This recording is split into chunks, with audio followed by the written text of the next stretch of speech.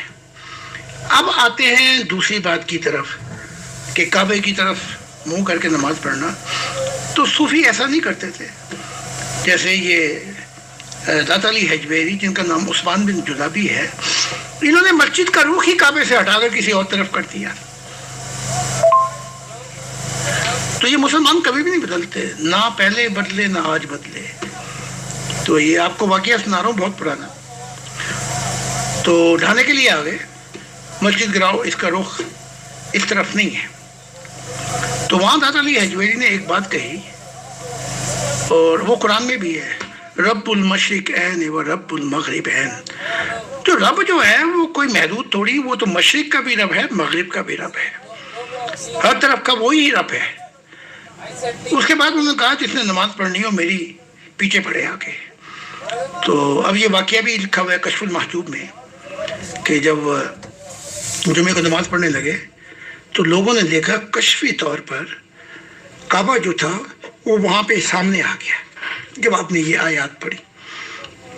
تو ابھی خام خواہ کا جھگڑا کرنا ہندوؤں سے اور کسی اور مذہب سے، او بھائی پہلے اپنے جو مسائل ہیں وہ تو حل کرو۔ تو یہ ایسا نہیں ہے، خدا جو ہے وہ محدود نہیں ہے مشرق اور مغرب میں اور کعبے کی طرف۔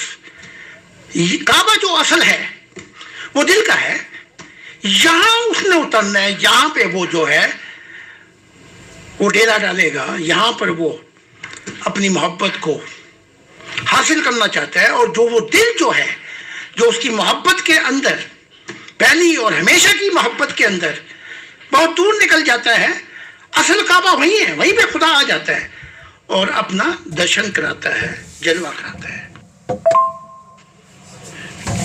یہ جتنے بھی مذہب ہیں یہ ایک ہی خیالات کے لوگ ہیں۔ یہ اپنی کتابوں کو اونچا کر کے کہتے ہیں آؤ سچائی ہمارے پاس ہے، لیکن اتنے نکمے ہیں کہ وہ سچائی مناتے بھی ہیں، جشن مناتے ہیں، لیکن اپناتے نہیں ہیں۔ تو یہ ایک ہی سوچ کے لوگ ہیں، چاہے یہ مسلمان ہوں، ہندو ہوں، یہ سب ہوں۔ وہ دوسری بات یہ ہے، اس سوال کا جواب جو ہے وہ یہ ہے کہ حقیقت یہ ہے جہاں پہ کہا بھی گیا ہے، بتایا بھی گیا ہے کہ انبیاء جو ہیں میں نے ان کو بھیجا تھا میرے متعلق بتانا۔ یہ منزل جو ہے خدا کی ذات ہے۔ اب انہوں نے وہ منزل جو ہے وہاں پہ نبیوں کو بٹھا دیا، ان کے صبح و شام ان کی شاعری، ان سے ہی عشق، ان سے ہی وہ سب کچھ۔ اب کیونکہ خدا تو ہے نہیں وہاں پر، تو انہوں نے وہاں پر نبیوں نے یہ مذہب والوں نے خدا کو بٹھا دیا اس جگہ پہ۔ اس لیے کوئی اگر دور سے اینالائز بھی کرے کہ بھئی یہ خامیاں تھی تمہارے نبیوں میں، تو یہ چڑھ دوڑتے ہیں اس کے قتل کے۔ اصل بات یہ ہے، اصل بات یہ ہے کہ کوئی نبی، فرشتہ، کوئی مخلوق خدا کے بعد ایسی نہیں ہے جو غلطی سے پاک ہو، مبرہ ہو۔ ہم نے وہ چیزیں نہیں دیکھتے کہ جو غلطیاں کی ہیں ان نبیوں نے، ان کو اینالائز کر کے آگے چلے. اب یہاں جو میں بات بیان کرنے لگا ہوں وہ عیسیٰ کی ہے. اس وقت بھی یہی تھا سارا چکر. وہ کہتے تھے ہمارا تو نبی جو ہے اس سے تو کوئی موسیٰ سے وہ تو رو ماڈل ہے, یہ ہے, نمونہ ہے, فلاں ہے. تو پھر پوچھا گیا کہ اے استاد کامل کون ہے, نیک کون ہے, پرفیکٹ کون ہے؟ اس نے کہا تو مجھے نیک اور کامل کیوں کہتا ہے؟ دعویٰ ہے اس کا مسیح کا, دعویٰ ہے سید کا بیٹے کا. کوئی بھی نیک نہیں, کوئی بھی کامل نہیں, ہر کسی سے جو ہے وہ غلطی ہے, ہو سکتی ہے, سوائے ایک کے, اور وہ خدا واحد ہے. یہاں پہ یوں بھی کہہ دیتا بس دو ہی ہیں, ایک خدا ہے ایک منہ ہے, باقی ہم دونوں سے غلطی نہیں ہوتی. اس نے کہا بس ایک ہی ہے. تو ان لوگوں نے کیونکہ ان کو وہاں بٹھا دیا جہاں پہ خدا کو ہونا چاہیے تھا, اس لیے وہ انبیاؤں کو بھی کٹہرے میں لے آئے. روح کی دنیا میں میں نے دیکھا ہے. پھر وہ انبیاء بھی پھنس گئے. میں نے جو بتایا ہے خدا کی طرف سے, عالم بالا کی طرف سے, جو فرشتوں نے دکھایا, جو خدا نے دکھایا, انہوں نے وہ باتیں نہیں بتائیں جس سے منزل صحیح سمت طے ہو جاتی. شریعت کو پھنساتے رہے ایسی چیزوں کو کہ ان کو یہ جو چیز سمجھ سکتے ہیں وہی سمجھاؤ. اور جیسے عیسیٰ کا یہ نہیں سمجھ پائیں گے اصل راز الہی, وہی غلام احمد قادیان, وہی محمد صاحب, یہ سارے انبیاء ایک لائن میں کھڑے ہوئے ہیں. او بھائی اگر یہ سمجھ نہیں پائیں گے انسانیت, تو تجھے کہے کا نبی اور کہے کا مسیح بنایا گیا ہے. اگر نہیں سمجھ پاتے تیرے دور کے لوگ, تو آنے والے تو ایسے لوگ ہوں گے جو سمجھ پائیں گے. جو اصل راز الہی جہاں سے انسان اپنا تعلق زندہ کر سکتا ہے خدا کے ساتھ, وہاں پہ یہ خود بیٹھ گئے. اس لیے سارے مذہب یہ سبھی چٹھے بٹھے ہیں. اگر ایک کو کہوں گے یہ ایسا ہے, دوسرے کو کوئی ویسا ہے, بھائی ان میں سے مجھے یہ بتائیں کہ ایول اور ورس والا حساب ہے, سارا گند ایک ہی جگہ جاتا ہے. تو وہ لوگ بہت پریشان تھے, رو رہے تھے. تو اسی وقت ایک انہی جیسا غریب آدمی نے دروازے پہ نوک کیا سر, اور اس نے کہا کہ بھائی آپ جانتے ہیں میں تو غریب ہوں, جانور کو ذبح نہیں کر سکتا, نہ میرے پاس اتنی حیثیت ہے. تو میرے ایک دور کے بھائی ہیں, تو وہ دوسرے شہر میں رہتے ہیں, تو انہوں نے ذبح کیا تھا جانور, تو انہوں نے میرے پاس 8 کلو میٹ بھیجا تھا.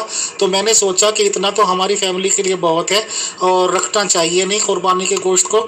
تو میں نے سوچا تو 4 کلو آپ کو دے دیتا ہوں اور 4 کلو خود کے یوز میں رکھ لیتا ہوں. ان لوگوں نے خدا کا شکر ادا کیا اور خدا کا شکر ادا کر کے اس کو پکا وغیرہ کے کھایا سر. پلس میں نے یہ دیکھا ہے, چلیے پاکستان میں تو روپے کی بہت ہی بری حالت ہو گئی, ہمارے یہاں انڈیا میں بھی آج کل اگر 8 سے 10 کلو میٹ جس میں آ جائے وہ بکرا خریدنے جاؤ تو کم سے کم 10-12 ہزار کا ملتا ہے سر. اب 10-12 ہزار کا بکرا خریدا, اس کے بعد پتہ چلا جی قصائی کو پیسے دیے, اس کو جان کر اس کی قتل کیا, ہتیا کروائی, اس کو کاٹا پیٹا, اس کے بعد اس میں سے گوشت نکلا, تب جا کے نیت خراب کر کے تھوڑا موتا کسی غریب کو دیتے ہیں, ادروائز خود ہی چٹ کر جاتے ہیں. تو اس سے بیٹر کیا یہ نہ ہو کہ اگر 10 ہی کلو میٹ نکلنا ہے تو ہمارے یہاں مارکیٹ میں آج بھی 600 روپے کلو اویلیبل ہے سر. تو 600 روپے کلو 10 کلو میٹ خریدیں اور 500 روپے اور رکھ کے دے دیں. تو ایسی چیزیں اچھی طرف یہ کیوں نہیں جا سکتے, کیوں کسی پیٹی روایتوں پہ چلتے ہیں, بتائیں. محترم زاہد خان صاحب, کیونکہ آج کل عید کی تیاری میں ہیں لوگ, تو ایک ویڈیو آئی تھی, میں نے اسے بہت دھیان سے سنی اور کافی مائنڈ پہ اثر ہوتا ہے اس کو دیکھ کے. تو اس میں ایک بہت ہی پور غریب پریوار دکھا رکھا ہے, فادر مدر 2-3 لڑکیاں ہیں ان کے جوان, اور بہت ہی غریب لوگ ہیں. اور عید قرباں آئی تو انہوں نے سوچا کہ چلو ہم لوگ گوشت نہیں کھا پاتے مہنگا ہونے کی وجہ سے, تو عید پہ تو اڑوس پڑوس کے لوگ دیں گے ہی, کیونکہ مسلمان لوگ یہ بتاتے ہیں کہ ایک جانور کو 3 جگہ ڈیوائیڈ کر لو. ایک حصہ تو فرینڈس کے لیے ہے, رشتہ داروں کے لیے, ایک حصہ ان کے خود کے یوز کے لیے, اور ایک حصہ کمپلسریلی طور پر غریب لوگوں کو دینا ہے.